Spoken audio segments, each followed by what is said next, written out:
Hi, friends. Welcome.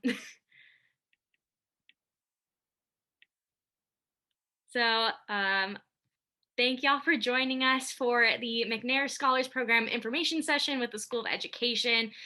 We've got a couple people that will be watching this recording after, so that's why the meeting is recorded.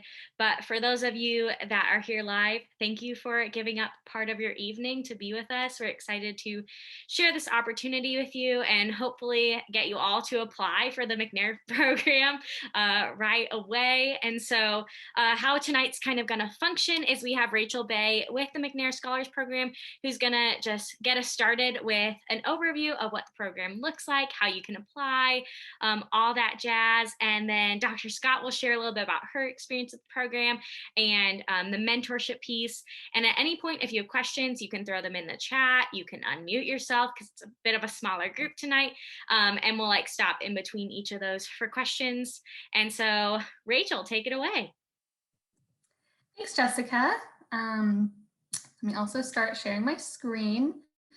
The actual presentation I will be giving will be on the shorter side just because it is a small group and we want to have plenty of time for people to ask questions that may be relevant for their own situation or that are more specific to each student. So I'll just go ahead and get started with the presentation. If anyone needs to interrupt at any time, they can, or they can just drop their questions in the chat and I'll get to them at the end. So the McNair Scholars Program is located within the Success Center, which is in the Sid Rich building. If you've never been around our area, it's in the same hallway as the store. So that's usually where I can be found on campus. And the McNair Scholars Program is a federally funded TRIO program. It's currently funded at over 187 institutions, which is really important because of how large the McNair network is. And I'll talk a little bit about what that means in the scope of being an undergrad, being a graduate student, just being a part of academia.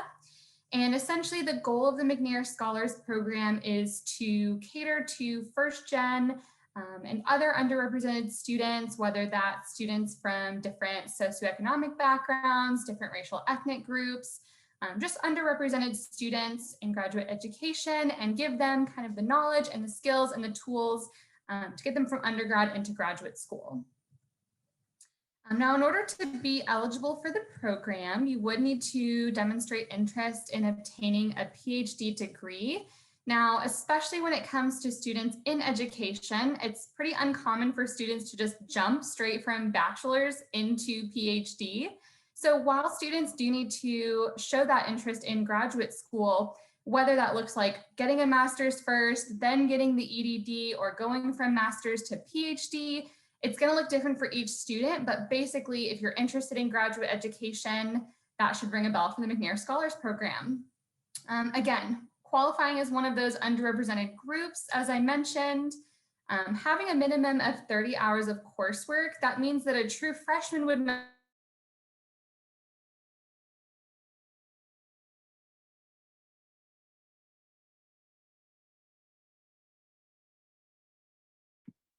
Is Rachel frozen for everyone else? That you got coming into Baylor, or if you transferred from she's back now. Rachel, can you back up to that second point you cut out for a minute? Yeah. Yes, absolutely. So for the eligibility, qualifying as one of the groups that I talked about earlier. So being a part of an underrepresented group, whether that's being a first-gen student, a part of a racial ethnic minority group, it can look very different. It's a very case-by-case scenario for students. There's not one perfect or ideal student that gets to be a McNair Scholar. I probably get asked about the eligibility the most, but that's just kind of like a big umbrella that, should kind of like sound the alarm bells in being interested for the program. And then, as I was saying, for the transfer students, if you're bringing in credit from the institution, or if you're transferring from another institution, we are very transfer friendly, so you could also be eligible there. Have that 3.0 GPA, be a US citizen or permanent resident. So unfortunately, we're not open to international students. Then of course, be enrolled at Baylor and be willing to do research. That's another kind of hallmark and staple of the program, is a summer research program that is a requirement built into being a McNair Scholar. I can talk about that a little bit later. And then also the program is open to all disciplines. So this is also really important. I feel like broadly just talking to education majors, there are so many of you all. So really we're open to students from STEM, the humanities, everything in between, but essentially all students within the School of Education would be eligible for the program because it's open to all disciplines. Now, some of the benefits of being a part of the McNair Scholars Program, of course, that graduate school preparation. We actually require our students to apply to 10 graduate schools their final their final year at Baylor. So we're going to help you every step of the way with getting ready for that GRE entrance exam, actually helping you with the cost of that exam, going through the application process with building a resume, asking for letters of recommendation, the financial planning, not just for how you're going to afford graduate school and what that looks like, but how to make good financial decisions with the stipend that we give you, or if you have a job, just things like that, how to be financially responsible as an undergrad and graduate student, mentorship from the program staff, of course, but also the faculty mentor. The summer research program is going to have that faculty mentor component, and that's something that can happen outside of the summer as well. It's not just going to be during those 10 weeks. Usually that relationship is really beneficial to our students for the entire time they're at Baylor. You're also getting course credit by taking part in that summer research program. And then for juniors, you'll take a 1-hour course, and seniors will take a 1-hour course to help you in those other requirements during the semester. And then professional development workshops that we actually host and bring in guest speakers and experts for. And then professional and academic conferences, which we actually send our students to. Even during COVID, we've been sending our students to these virtual events, and those are going to be free for students to attend. All they need to do is apply for funding by letting us know they're interested in these opportunities, and we'll actually pay for the registration for you to attend. And hopefully post-COVID, we'll be able to pay for things like travel again very soon. Now, when you are a part of the McNair Scholars Program, you would obviously need to attend regular meetings and activities. Those workshops we're hosting, you would have to be a part of those courses that I just talked about. You would need to maintain that 3.0 GPA, take the appropriate examination to get into graduate school. So like the GRE prep we help with, actually apply. I mentioned those 10 schools you need to apply to as a senior. Conduct at least that one summer research program. Students can participate for up to 2 or even 3. I guess depending on how long you're in the program. And then of course, presenting, anything that comes out of that summer research program, actually presenting that at a conference or a workshop or a panel or one of those opportunities. So this is kind of a snapshot, which we just welcomed new scholars. So, this information has changed a little bit, but the program specifically at Baylor is a relatively new McNair program. We started in spring 2018 with the first cohort. We currently have 25 McNair scholars, and they come from a variety of backgrounds. 25 scholars is the most we can have at any given time. So it is a competitive program, but with students graduating each year, we always have spots open. And with the new cohort that we welcomed in, we actually welcomed 2 students who are from the School of Education. And then one of our alumni is also a Baylor grad who came from the School of Education. I can see Jessica celebrating with her little Zoom emojis. And that student who graduated from Baylor has actually already completed her master's degree and is now hoping to pursue a PhD in the next year or 2. I'll actually be kind of dropping in the chat and posting later the contact information for those students so that you can reach out to them, hear from a current scholar. But I just wanted to let everyone know that we have had 3 McNair scholars come from the School of Education at Baylor. Now the Baylor McNair Conference is a really amazing opportunity. I mentioned that McNair is at over 180 institutions, and that's really important because of this huge academic network that you become a part of as a McNair scholar. Now, only a handful of those 180 plus schools actually host their own McNair conference, and Baylor is one of them. This year we had a virtual conference. The 2021 conference will actually be held in August this year. It will also be virtual again, but you're getting all those same components of a traditional conference where you're presenting your research, you're attending workshops, you're networking. And networking is such a huge part of the McNair community. So we always love to plug this. Even if you don't become a McNair Scholar, as a Baylor student, you can still attend this conference. And then one more thing I wanted to talk about as far as the Baylor McNair program is this McNair Doctoral Fellowship. So this is in collaboration between the McNair program for undergraduates and then the Baylor Graduate School. And this is a fellowship that is for McNair scholars who become doctoral students at Baylor. They get things like fee tuition waivers for the full cost of tuition, and a bunch of other just opportunities and resources, but this is not just specific to Baylor. A ton of other institutions have this McNair Doctoral Fellowship. So again, being a part of the McNair community is really going to benefit you as both an undergrad and grad student. These are kind of what our application slides look like. This is on our website. I will also be linking this later, so you will know how to access this, but our application is fully online. It has a checklist that will walk you through how to apply every single step of the way with completing an application, submitting your transcript, letting us know a little bit about yourself through a personal statement. And then there's also some FAQs just to really answer anything you might have questions about, but it's also what I'm here for. And I'm happy to meet with individual students who are interested in applying and having more of a one-on-one appointment. And then of course you can always contact me after this workshop. If you think of something in the middle of the night tonight, jot it down, a note in your phone, and then follow up with me. Also follow us on social media at Baylor McNair to see what our current scholars are doing. And then again, I'll just drop everything in the chat, like our website, so that you all don't have to take a screenshot or write this down, but y'all will have access to everything that we talked about today. I'm going to stop sharing my screen so we can get to the second portion, but does anyone have any initial questions right now? I have one quick question. What is the 1-hour course for seniors that you were talking about? Yes, that's a great question. So typically when students are juniors, they'll take a 1-hour course where it's kind of their introduction to what the next year and a half is going to look like as a McNair Scholar, get them ready for GRE prep, their summer research program. As a senior, the 1-hour course you will take will actually walk you through the grad school application process. It happens in the fall of your senior year, which is when the application season is.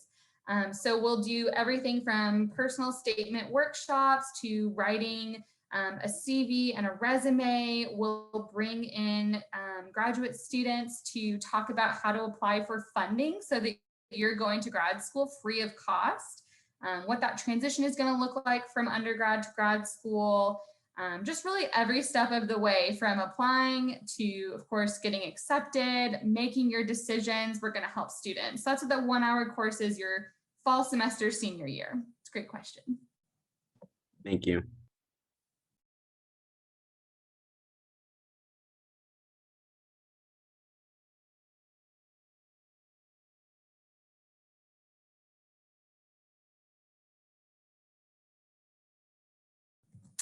So I did get a question from a student. When would I apply in terms of school year wise?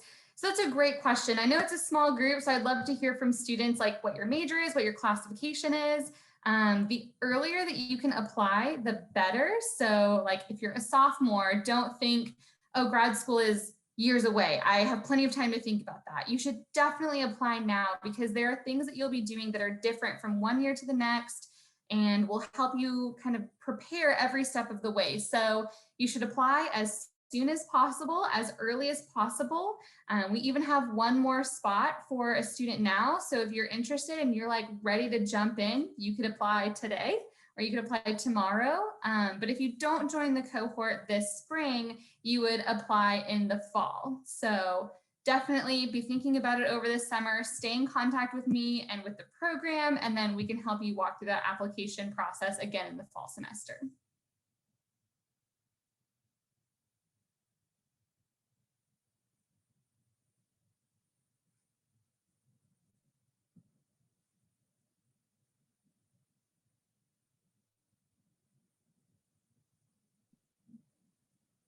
Again, oh, go for it, Dr. Scott, sorry.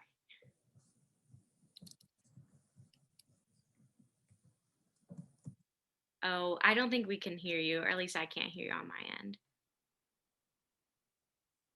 Can you hear me now? Yeah. Okay. Is there feedback? All No? right. Perfect. All right. So I'm Lakia Scott. I'm a faculty member in the School of Education, the Department of Curriculum and Instruction. And I actually had the honor and privilege of working with um, one of the inaugural cohort members of the Baylor McNair Scholars Program, Olivia Moses. I was her faculty mentor, and I've grown very fondly of Olivia. So I think one of the things that I just really wanted to emphasize was that when you enter in this type of agreement, it's such an awesome opportunity, but you are able to kind of capitalize on developing a relationship with a faculty mentor that will be longstanding. I actually do professional development at the school that Olivia teaches at now. So I see her at least 2 to 3 times a year. And of course, when I'm in the sessions, I always make sure to let everyone know that she's my favorite because of our experiences in McNair. So just to give you a little background, a little bit more of an intensive thinking about what that relationship looks like. Olivia worked with me in the summer, as Rachel has mentioned, the 10 weeks of summer research. She worked with me during my time in directing the Freedom Schools program. And her research centered around helping students to understand and teach media literacy practices. Hold on one second, I'm so sorry. Down.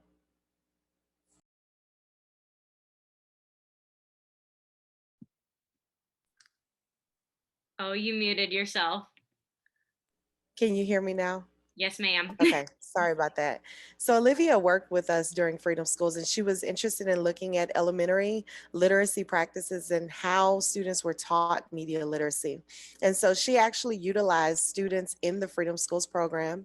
She did a really fun study where she had the students, she talked to them about various media literacy practices and strategies and understanding good versus evil. And they essentially formed like a movie club. And so every week, the students would go and watch movies with her, and she would have these like very base level conversations about, well, how do you know this character is good? How do you know they're bad? And, what about their personality helps you to understand that? And what about if a bad character begins to act good? And how does that, just trying to help students to kind of navigate that world because, of course, they're inundated with so many different popular culture beliefs and thoughts. And so she was just trying to see what elementary students already had a knowledge of, working knowledge of, but also what do elementary teachers need to do in order to prepare students to understand these media messages.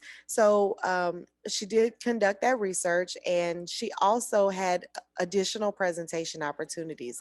So in Freedom Schools, we have what we call a finale, and so she was able to present her research to all of the parents of the program, which was about an audience of about 250, including the students as well. In addition to that, she participated in the McNair Scholars Conference that was held here at Baylor, and she was able to give feedback about her project. Olivia was a little unique because she also was in the honors college. So her research was actually her honors thesis. McNair doesn't require that you turn in, 100 something page document, but Olivia turned in 100 and something page document. And I'm so happy to report that her manuscript, which she did condense down into like a palatable 20 to 25 pages, is actually under review for the International Journal of Media Literacy Education. And so it's just been an amazing experience working with her. She continued on and she went to NYU, I believe it was NYU or Rutgers, and she finished her master's degree, and then she came back to Texas, and she's an educator in the Dallas area. She is looking into PhD opportunities, and she does still want to focus on media literacy practices. And because that's such a new and hybridized field, she's been a little bit more apprehensive about just jumping into any PhD program.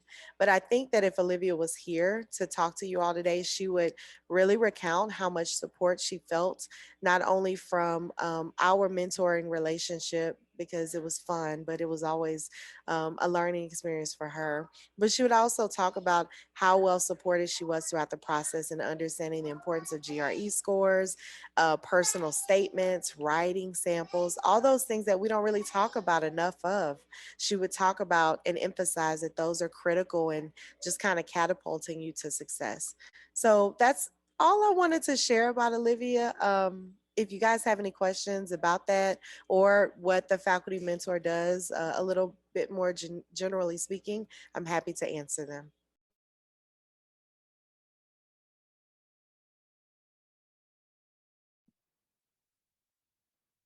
Thank you, Dr. Scott, for sharing your experience there. Are there any just general questions while we've got some really key resources here? I wish I had a program like this when I was applying to graduate school. That class Rachel was talking about, man, that would have been so helpful instead of figuring it out all on my own. But Rachel, if you want to take some time to just drop those things in the chat before we head out. And if there's any final questions, y'all can unmute yourself now. Absolutely.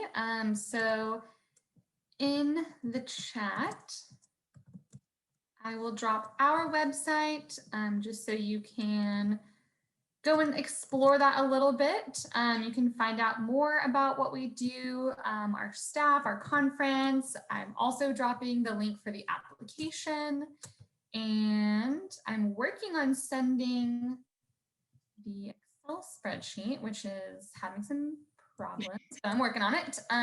But Olivia and then Christina and Gloria are our two current scholars that are undergrads at Baylor. They unfortunately could not be here, but they definitely wanted me to pass on their contact information. They were super excited to yield questions from prospective students and talk about their experience. So I'm definitely going to add that if I can get it to work. If not, I will send it to Jessica and she can send it out to everyone. But So I am working with Christina as well. And her research is completely different, but she's focusing on social policy and education practice. And she just notified me that she received an opportunity to go and pursue research for the summer at the University of Michigan. And she found out about that opportunity through McNair Scholars. And that program is also a feeder for graduate programming. So they essentially will bring undergraduate students there, get a better understanding of their research, just get a better understanding of who they are. And then they present there as well. And they also are being vetted for graduate programming there. So I think it's an awesome opportunity, and I'm so excited for her.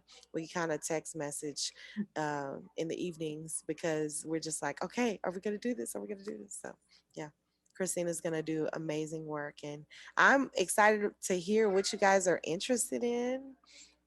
What are your contemplations about the McNair's program? Anything?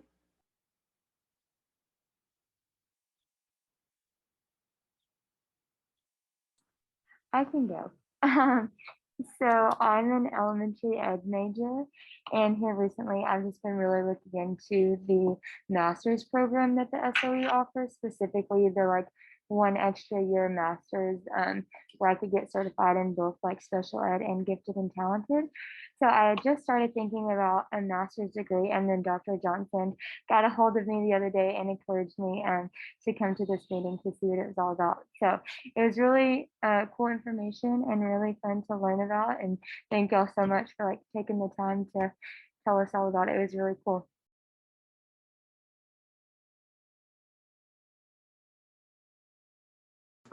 What does the timeline look like during fall 2021 application as far as dates? that's a great question. So I will say that COVID definitely threw off our application cycle this year. So normally we would have the application open in the fall, and our deadline would be, I believe, December 1st. And we would, once we get our applicants, we actually also go through an interview process. So you apply. If you are selected for an interview, you would interview with a panel of staff and faculty, and then be extended an offer.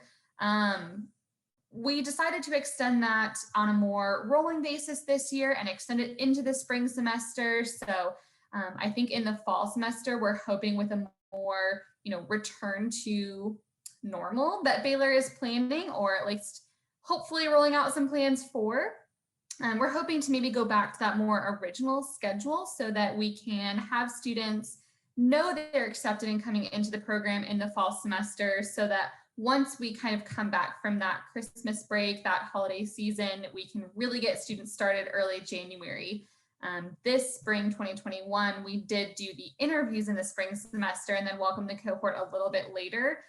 Neither of those impact the way students enter the program, but we would traditionally want to give students a little bit more time to find their faculty mentor, to solidify their summer research.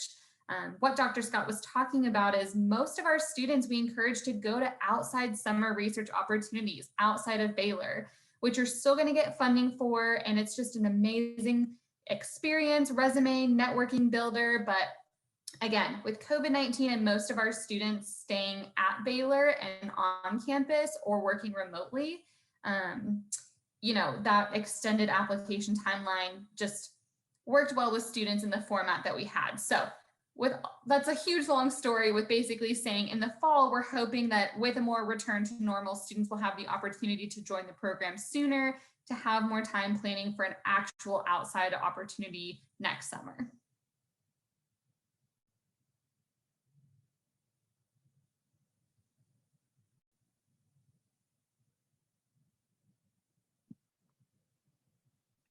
Yeah, all good questions. I know this was a lot of information thrown at you in a short amount of time, but if there are no more questions, we'll wrap up our time together. And by the end of the week, I will send out this recording and then the contact information for McNair program and Dr. Scott. If you have any more questions as they come up, or if you know of a friend that couldn't be here tonight and maybe want to refer them, all that will be sent out to that original contact list, so you'll have it.